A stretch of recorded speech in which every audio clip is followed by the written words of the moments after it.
बंगाल में भाजपा सरकार बनाना है या नहीं बनाना है? तृणमूल कांग्रेस को उखाड़ कर फेंकना है या नहीं फेंकना है?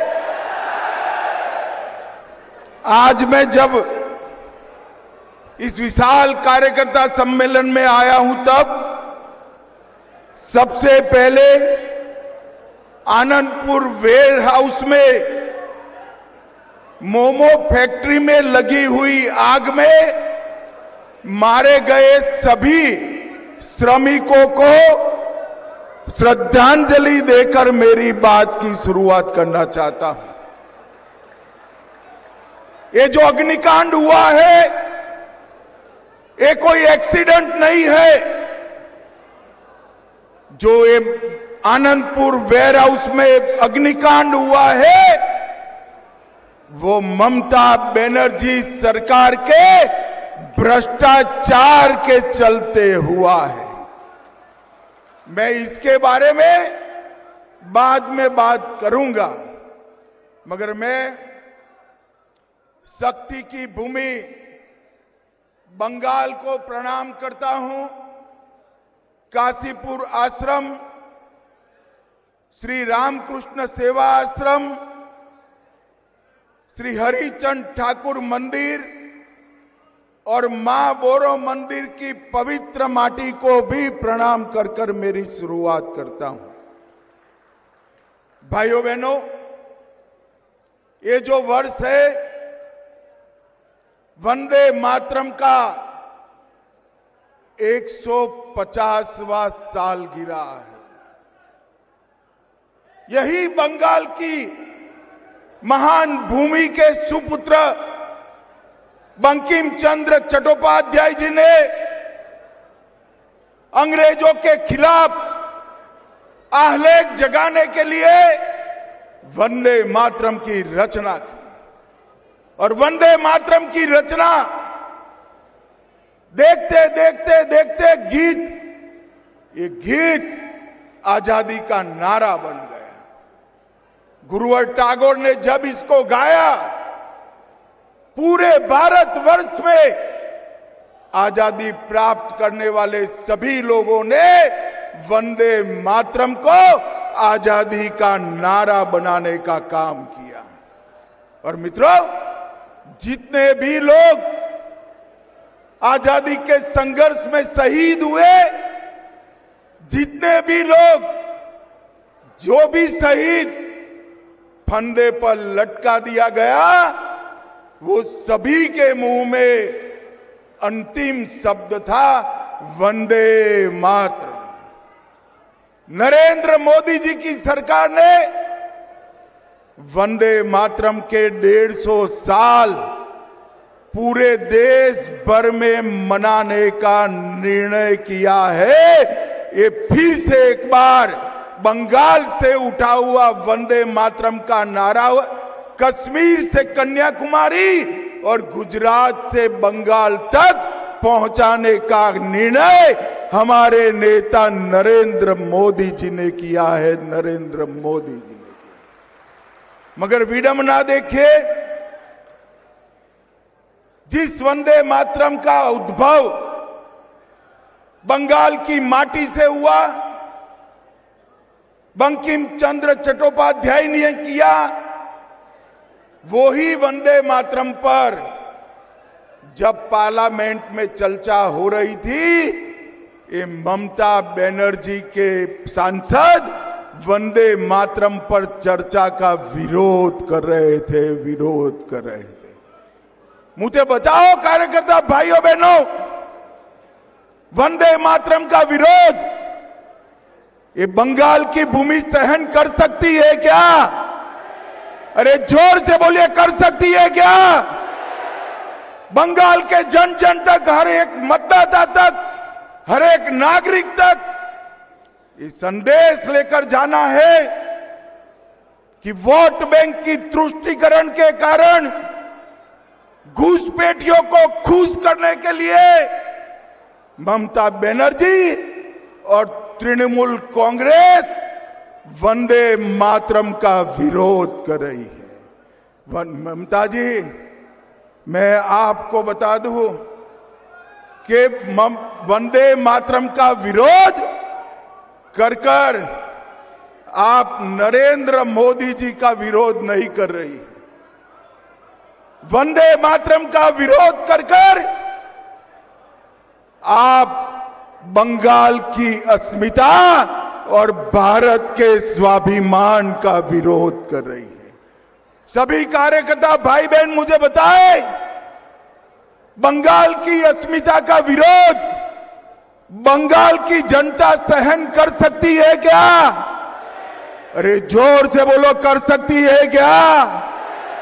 मैं आज बंगाल की जनता को अपील करने के लिए आया हूं कि बंगाल की अस्मिता का विरोध करने वाली तृणमूल कांग्रेस को अगले चुनाव में मूल समेत उखाड़ कर फेंक दीजिए और यहां एक राष्ट्रभक्तों की सरकार लाइए। मैंने शुरुआत में कहा, आनंदपुर में लगी आग ये कोई हादसा नहीं है। 25 लोगों की जान गई है, 27 लोग लापता है। और ये कांड क्यों हुआ? क्यों हुआ? ये जो मोमो फैक्ट्री के मालिक है, उसमें किसका पैसा लगा है? ये मोमो फैक्ट्री के मालिक किसके नजदीकी है? किसके साथ विमान में मोमो फैक्ट्री के मालिक विदेश की टूर लगाए हैं और अब तक मोमो फैक्ट्री के मालिक का अरेस्ट क्यों नहीं हुआ है?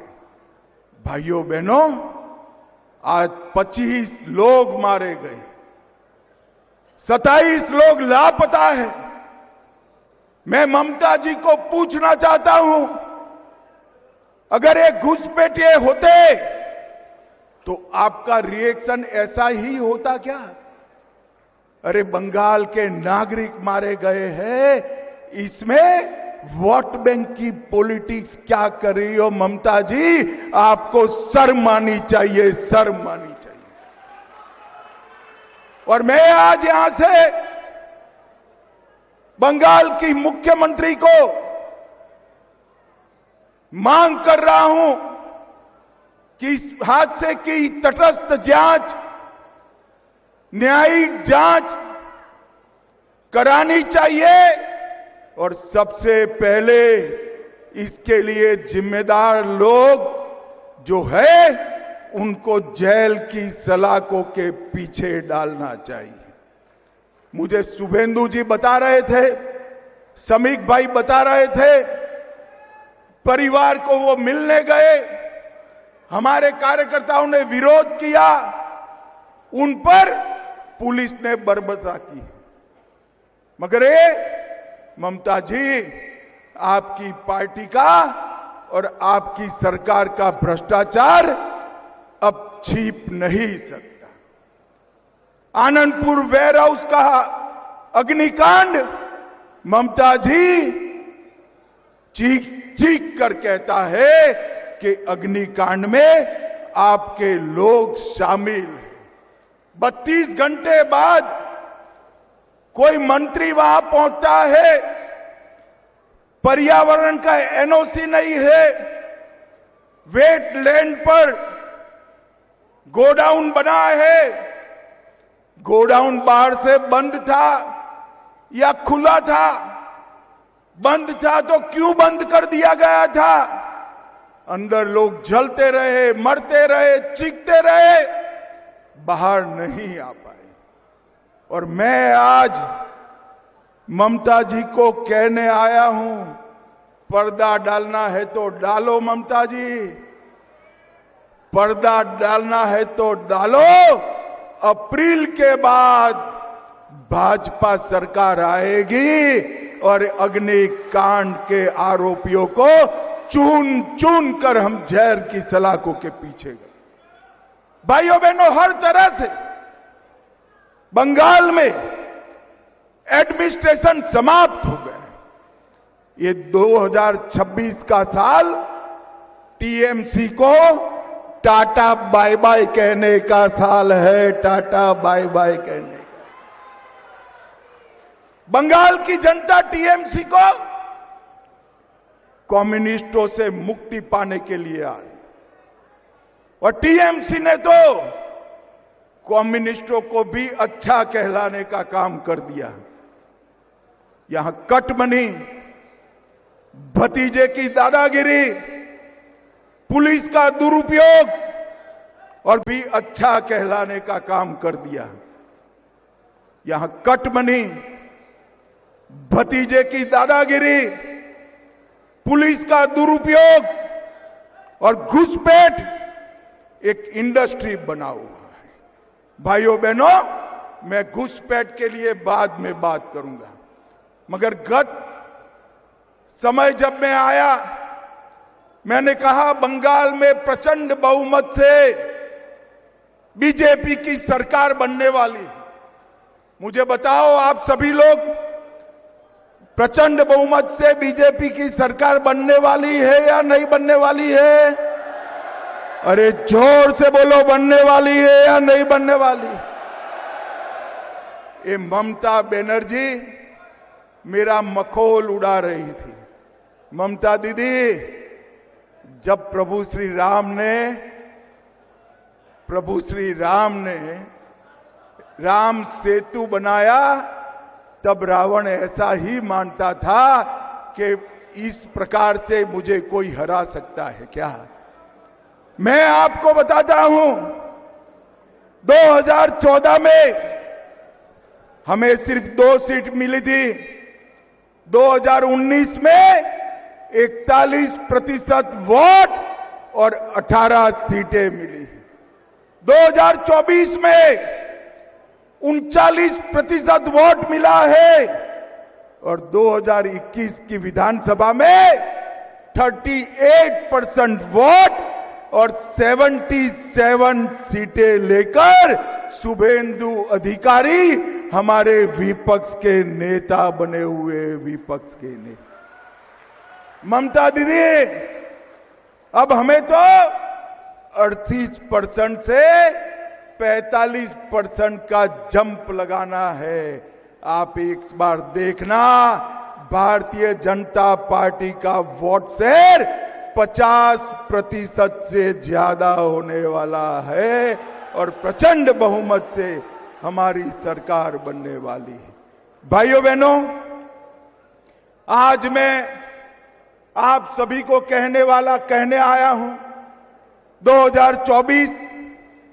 2024 में 3 दशक के बाद पहली बार हमारे नेता नरेंद्र मोदी जी लगातार तीसरी बार इस देश के प्रधानमंत्री बने हैं। 24 में ही हमने आंध्र में सरकार बनाई, ओडिशा में पहली बार सरकार बनाई, अरुणाचल में तीसरी बार सरकार बनाई, 25 में हरियाणा, महाराष्ट्र और दिल्ली में 30 साल के बाद सरकार बनाई और 25 का अंत आते आते बिहार में भी प्रचंड बहुमत के साथ भारतीय जनता पार्टी और एनडीए की सरकार हुई और 26 में केरल में त्रिवेंद्रम कॉरपोरेशन पहली बार बीजेपी जीता और मुंबई कॉरपोरेशन और सारे महाराष्ट्र के म्युनिसिपल कॉरपोरेशन में ये ममता दीदी के इंडी अलायंस का सुपड़ा साफ हो गया। सुपड़ा साफ। बंगाल वालों, अब बारी बंगाल की है। मां, माटी और मानुष का नारा देकर ममता बनर्जी सत्ता में आई।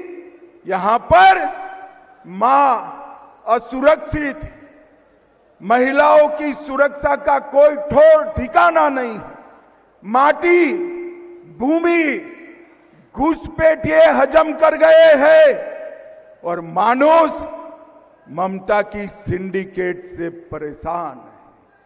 मां, माटी और मानुस तीनों की रक्षा करनी है तो वंदे मातरम का सम्मान करने वाला कमल फूल का भारतीय जनता पार्टी का सरकार बनानी पड़ेगी। भारतीय जनता पार्टी की सरकार बनानी। भाइयों बहनों, बंगाल में इस बार सरकार बनाना सिर्फ पश्चिम बंगाल के लिए जरूरी नहीं। मैं एक कार्यकर्ता सम्मेलन के माध्यम से बंगाल की जनता को कहने आया हूं, पश्चिम बंगाल में जिस तरह से घुसपैठ चल रही है, पश्चिम बंगाल से हो रही घुसपैठियों की ये फौज केवल पश्चिम बंगाल नहीं, पूरे देश के लिए सुरक्षा का एक बहुत बड़ा सवाल बना है। मुझे बताओ कार्यकर्ता भाइयों बहनों, घुसपैठियों को रोकना चाहिए या नहीं रोकना चाहिए? अरे जोर से बोलो, रोकना चाहिए या नहीं रोकना चाहिए? ये ममता दीदी कहती है कि केंद्र सरकार क्या करे। मैंने पार्लियामेंट में जवाब दिया था कि बाढ़ लगाने के लिए, फेंसिंग करने के लिए ममता बनर्जी आप हमें जगह नहीं दे रही, भूमि नहीं दे रही हो, इसके कारण फेंसिंग पूरी नहीं होती। नदी नाले से, दुर्गम पहाड़ों से जो घुसपैठिए आते हैं उनको आपका पटवारी रोकता नहीं है, आपका पुलिस वाला रोकता नहीं है, और आप यहां से फर्जी डॉक्यूमेंट बनाकर उनको पूरे देश भर में भेज रही है। भाइयों बहनों, मैंने पार्लियामेंट में भाषण करा था, तृणमूल कांग्रेस के सांसद इसका विरोध करे थे, मगर कुछ दिन पहले मुझे बड़ा खुशी है कि कलकत्ता हाई कोर्ट ने भी बीएसएफ को सारी भूमि 31/3/26 के पहले देने का ऑर्डर किया। हाई कोर्ट ने स्वीकार करा कि ममता बनर्जी भूमि देने में सहयोग नहीं कर रही, घुसपैठिया रोकने में उनको कोई इंटरेस्ट नहीं। और मित्रों, ये बहुत बड़ा झटका ममता बनर्जी को मिला है। मगर मैं बंगाल की जनता को कहकर जाता हूं, आप ऐसा मत सोचना कि हाई कोर्ट के जजमेंट के बाद भी ममता बनर्जी ये भूमि बीएसएफ को देगी। वो नहीं देगी, क्योंकि उनका वोट बैंक वो घुसपैठिए है, घुसपैठिए।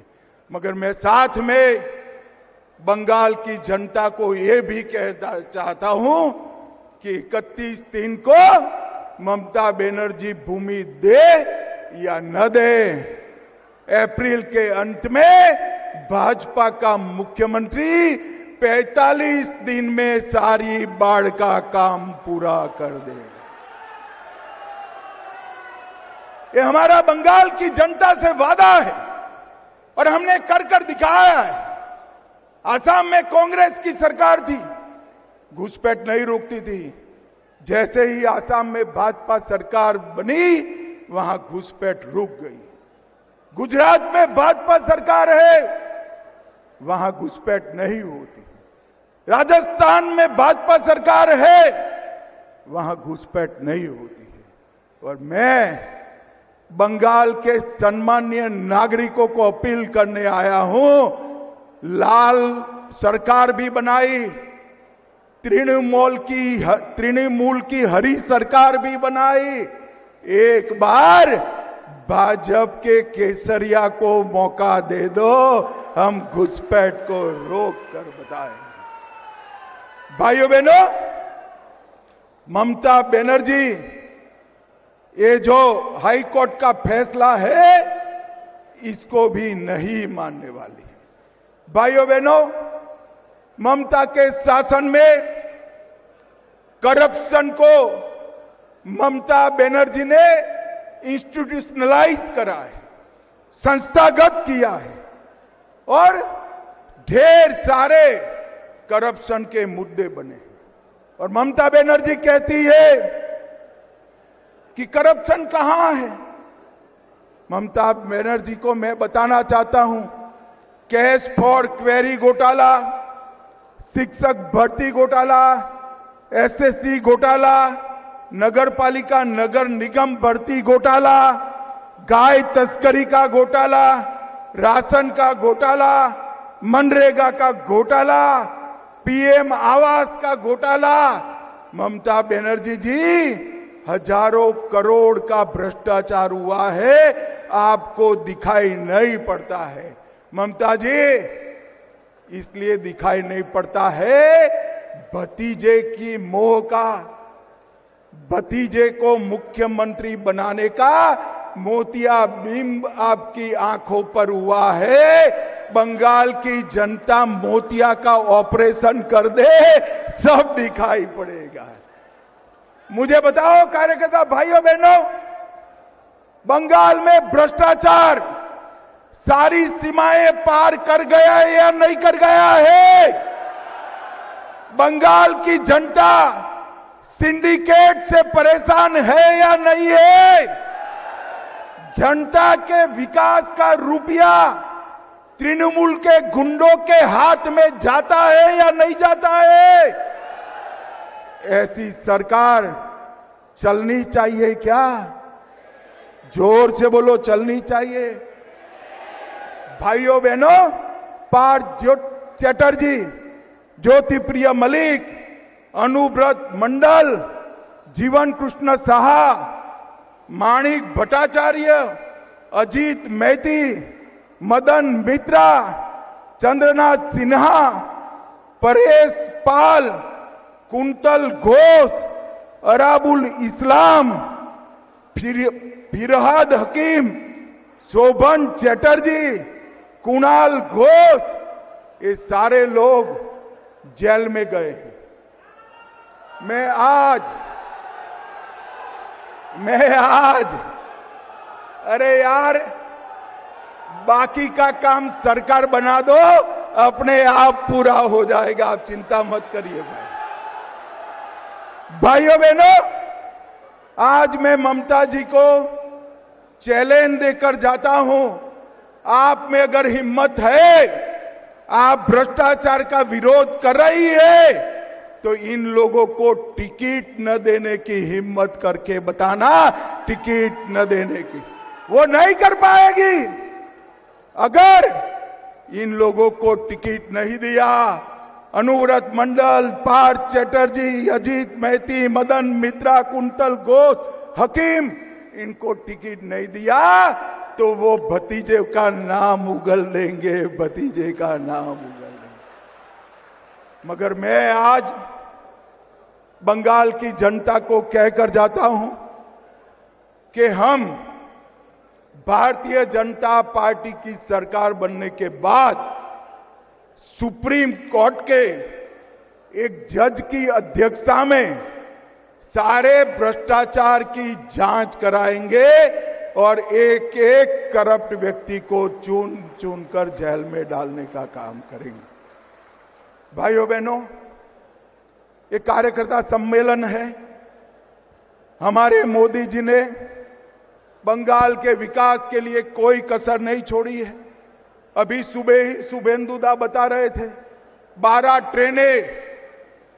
ट्रेनें नहीं दी है और लगभग 10 लाख करोड़ से ज्यादा रुपया, 10 लाख करोड़ से ज्यादा रुपया हमने बंगाल सरकार को दिया है। मुझे बताओ भाई, कुछ आपके गांव में आया है क्या?